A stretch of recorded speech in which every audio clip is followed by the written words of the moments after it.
So we've all been following the saga of the Trump indictment, and Ron DeSantis was, of course, asked what his take on it was, and he said something to the effect of, look, I wouldn't know anything about making hush money payments to a porn star over an alleged affair. I wouldn't know anything about that.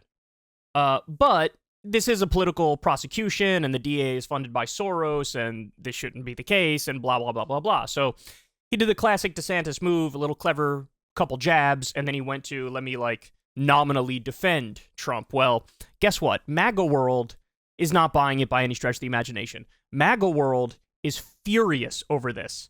So you had Steve Bannon come out there and call him a Trojan horse. You had a number of people who were, even people who are pro-DeSantis, like Mike Cernovich, even he was like, sir, how dare you not defend dear leader in this instance?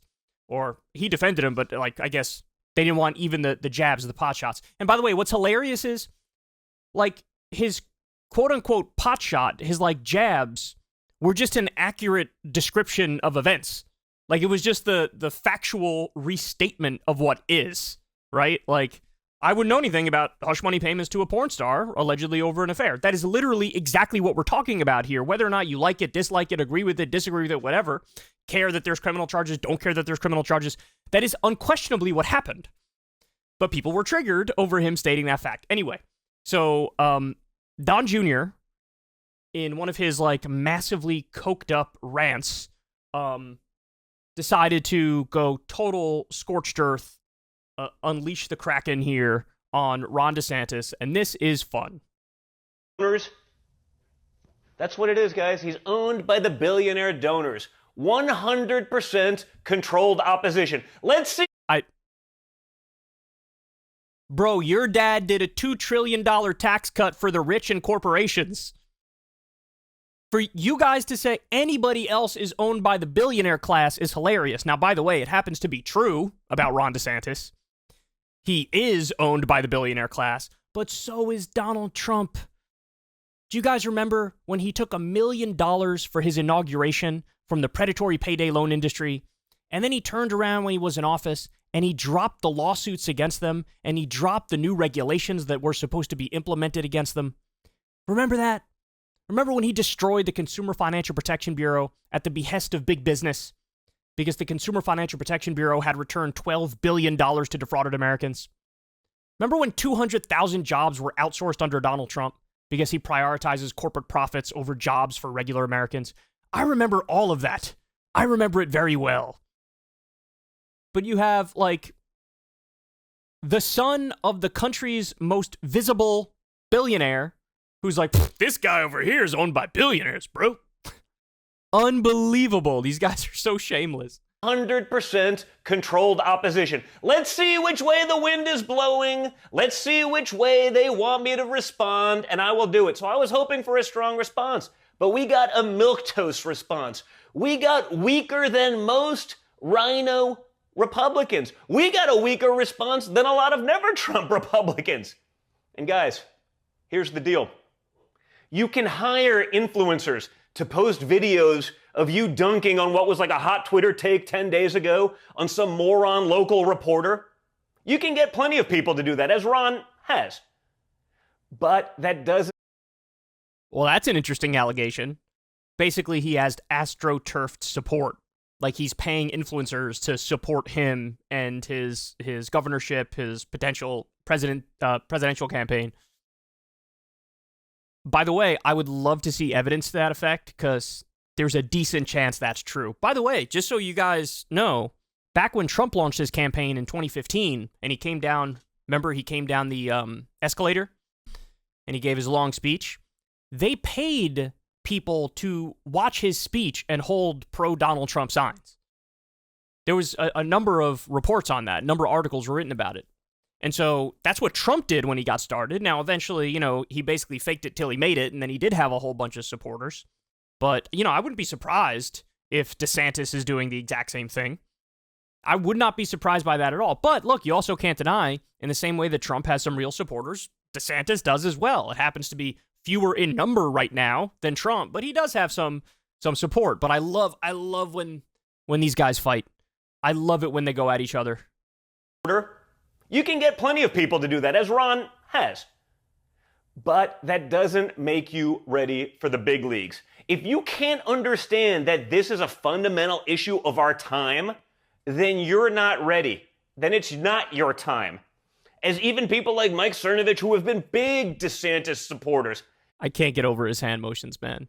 He's just like a coked up, cheap imitation of his dad. With the glassy ass, red eyes. Just heartbroken that DeSantis doesn't understand what Soros DAs and the Bolsheviks are going to do to this country. The Bolsheviks? These guys, they just learn like scary sounding communist words and they recycle them. It's like when Trump repeatedly used Marxist. One reporter needs to ask him, hey, could you define Marxism? Look at these Trotskyists over here, these Leninists over here. These guys don't know what these words mean. They have no idea. Anything slightly left of Attila the Hun to them is like Che Guevara. He also said DeSantis blew it today. The only people saying otherwise personally hate Trump or were never Trump in 2016. And again, even some of those are coming out. And not just coming out like milquetoast, they're coming out significantly stronger than Governor DeSantis. Okay, again, I know when you're ready for the big leagues. I spent a lot of time with these guys. I spent a lot of time with DeSantis personally. The image created online by the paid influencers, guys, unfortunately, one-on-one, it doesn't exist. And this week made it clear, and for the record. Well, that's very, very juicy, if you ask me. They are going at it. They are burning bridges. And again, the funniest part to me is it's not like Ron DeSantis didn't defend Donald Trump. He absolutely, the bulk of his commentary was defending Trump. He was saying, oh, it's a Soros DA, and this is a political prosecution, and it's unfair, and it's not right, and he should clean up the streets of New York City with the rise in violent crime as opposed to going after somebody for something that happened 5 years ago or 7 years ago or whatever it was. Now, by the way, that's actually factually not true. Crime has gone down. But anyway, he did do that. It's just the fact that he stated some facts at the beginning of his rant, he just took a jab or two, which, by the way, I love the asymmetry, too.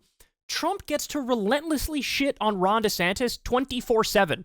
Call him, Meatball Ron and Ron DeSanctimonious and Ron DeStablishment and hammer him and hammer him and hammer him over sometimes legitimate things like the fact he wants to cut Social Security and Medicare.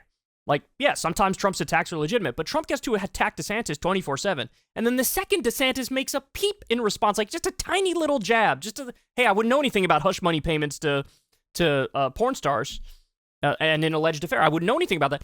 All he has to say is that, and all of a sudden, the gates of hell open up. And it's just so funny because Trump, he goes so far, so fast, and unleashes everything he's got so quickly that people are uncomfortable for about 3.5 minutes, and they're just like, yeah, that's just Trump. He just attacks everybody and everything. And now he gets a pass on whatever he says. But God forbid DeSantis only, in a milquetoast way defend Trump, and they're like, oh, how could you? We all know the fact. The fact is, DeSantis low-key wants Trump to already be locked up. He does. And if I was him, I would too, because then he's the favorite going into the primary. So, he's just trying to get to that point quicker. He knows in the meantime he has to sort of defend Trump to one extent or another, but he's doing it tepidly, let's say. But I love how at a time when you have Trump being brought up on crimes, they're now more focused on infighting. That's just chef's kiss, glorious. We love to see it. If you want to see me and Crystal Ball interview legends like Noam Chomsky, Cornel West, and more, subscribe to Crystal, Kyle, and Friends on Substack.